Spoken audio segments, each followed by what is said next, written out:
Yang terhormat Bapak-bapak, Ibu-ibu, salam Pancasila. Bapak-bapak, Ibu-ibu yang mau lihat video saya ini, tolong jangan lupa subscribe, like, dan di-share. Sifatnya gratis. Saya akan mengomentari skandal korupsi Samsul Nur Salim sudah dilunasi kepada negara zaman Megawati.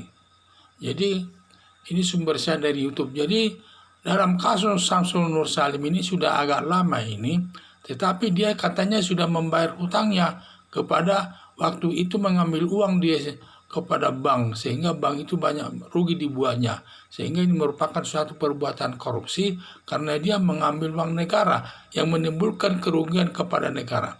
Akibatnya dia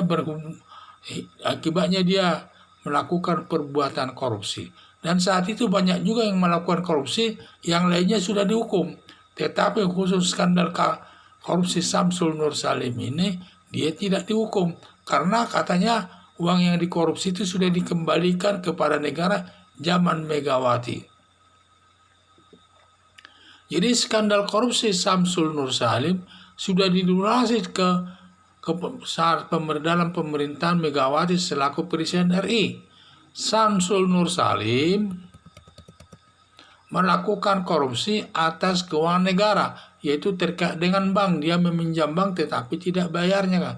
Sehingga negara mengalami kerugian. Berdasarkan hal itu, semua uang yang dikorupsi sudah dikembalikan kepada negara. Maka utangnya katanya sudah lunas. Tetapi menurut ketentuan Undang-Undang Nomor 31 Tahun 1999 tentang pemberantasan tindak pidana korupsi, bahwa uang korupsi atau intinya pengembalian uang korupsi tidak menghilangkan perbuatannya. Jadi walaupun uang korupsi sudah dikembalikan, perbuatannya belum hilang, tetap harus diproses sesuai dengan hukum. Jadi saya lihat, maka Samsul Nur Salim seharusnya tetap diproses sesuai ketentuan hukum yang berlaku di Indonesia ini.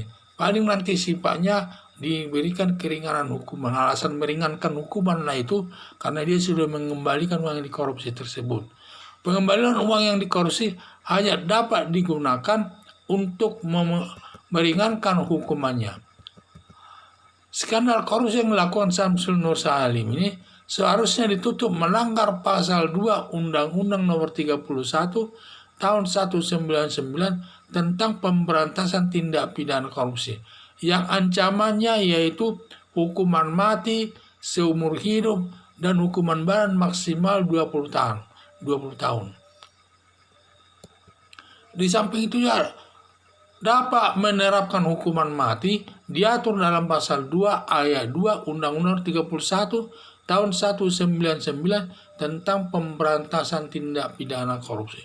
Untuk dapat menerapkan hukuman mati ada 4 syaratnya berdasarkan pasal 2 ayat 2 tersebut. 1.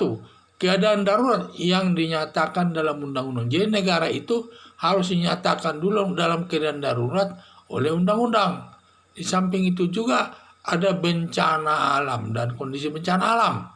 Ketiga, ada mengulangi perbuatan korupsi. Jadi seseorang sudah pernah melakukan korupsi, setelah selesai menjalani korupsi tersebut, hukumannya sebelum waktu 5 tahun dia melakukan perbuatan korupsi lagi.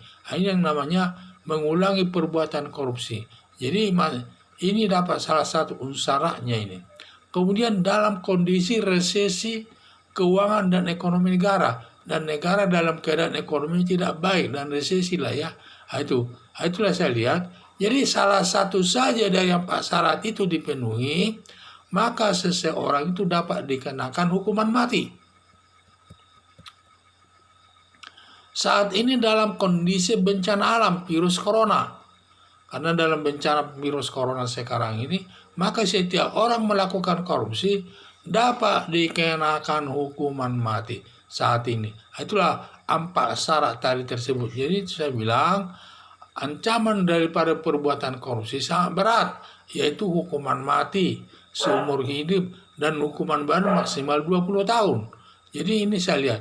Jadi perlu diketahui kalau itu perbuatan korupsi yang merugikan keuangan negara, walaupun uang yang dikorupsi itu sudah dikembalikan kepada negara, tetap dia tidak menghilangkan perbuatannya, dan tetap orangnya itu Samsul Nur Salim tetap harus dihukum. Hanya saja dikembalikannya uang itu ke negara hanya sebagai salah satu alasan meringankan hukumannya.